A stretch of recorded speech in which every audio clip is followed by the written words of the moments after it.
All right, first I want all praise to Yahweh, Bahashem Yahweh Shai, Bahashem Rakah Kodash. Double honors to the apostles and the elders of Great Stone. Salutations to that came out there pushing this word in all sincerity, in all truth. This lesson is going to be a development, on the whole COVID-19 vaccine saga. All right, so now we see New York lawmakers introduce a bill to make COVID-19 vaccine mandatory. Right? And critics wonder, what about my body, my choice? All right, so let's just get into the articles, bring out a few precepts, and hopefully this lesson is edifying to the elect. All right. So it says proposed legislation to make COVID-19 vaccinations mandatory in New York has come under fire from critics who are recalling the state's 2019 abortion bill, asking, where have our rights to control our bodies gone?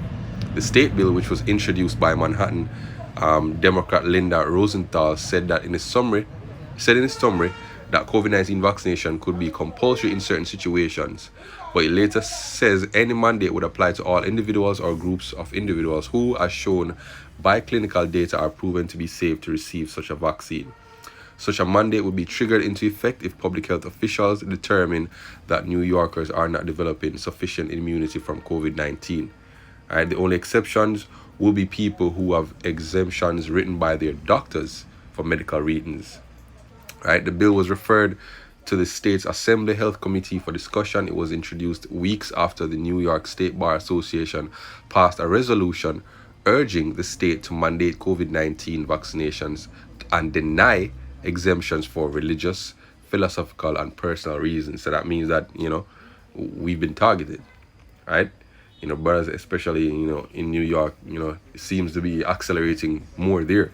But we know once New York, pretty much implements this bill, then other states will follow suit, and then other countries will follow suit.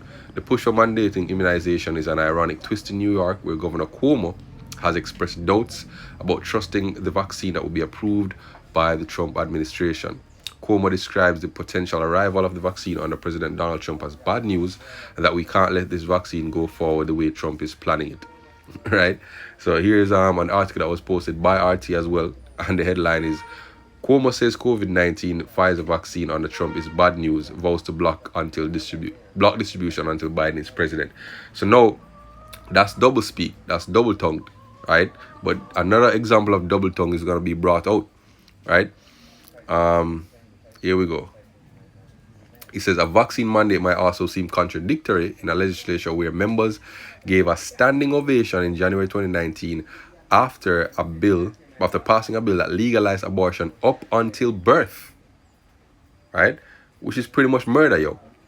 Right? Up until birth in many cases, based on the right of women to control their own bodies, right? But yet no, you're not in control of your own bodies when it comes to the COVID-19 vaccine and you taking it, yo. Right? Cuomo ordered One World Trade Center and landmarks to be lit pink to celebrate the signing of the legislation. Twitter commenters reminded Cuomo of the argument behind the abortion law on Tuesday, borrowing a common pro-abortion slogan, "My body, my choice." Only real Nazis would force people to participate in a huge medical experiment. Even Russia, the evil nemesis of the democratic establishment, made the vaccine voluntary. I guess 2020 has revealed the true character of the neoliberals and their brutal authoritarianism. Right? So let's get a couple precepts, speaking about first the double-tongued approach. Right? It says, this is Ecclesiasticus 5 verse 14, be not called a whisperer, and lie not in wait thy tongue, and for a false shame is upon the thief, and an evil condemnation upon the double tongue. Right?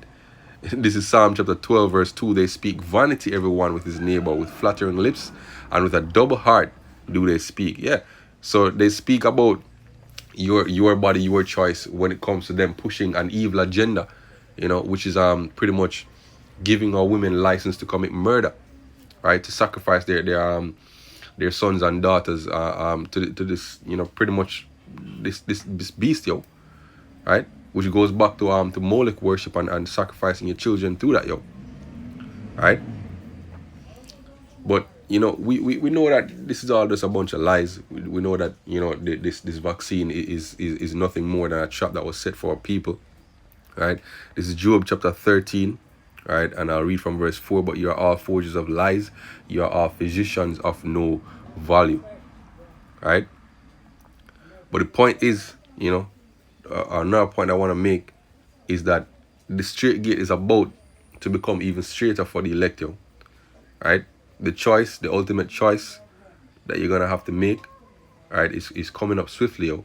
Matthew 7 verse 13, enter ye in at the straight gate, for wide is the gate and broad is the way that leadeth to life, and many there be which go in thereat, because straight is the gate and narrow is the way which leadeth unto life, and few there be that find it. And if you look up that word narrow in the Greek, right, it says to press as grape, to press hard upon as a compressed way, narrow, straightened, contracted, metaphorically to trouble, to afflict, to distress, right? And we're about to go through that, yo. We're about to go through that straight gate, right? And it's gonna become even more straighter, you know, as we approach the day of the time of Jacob's trouble, right?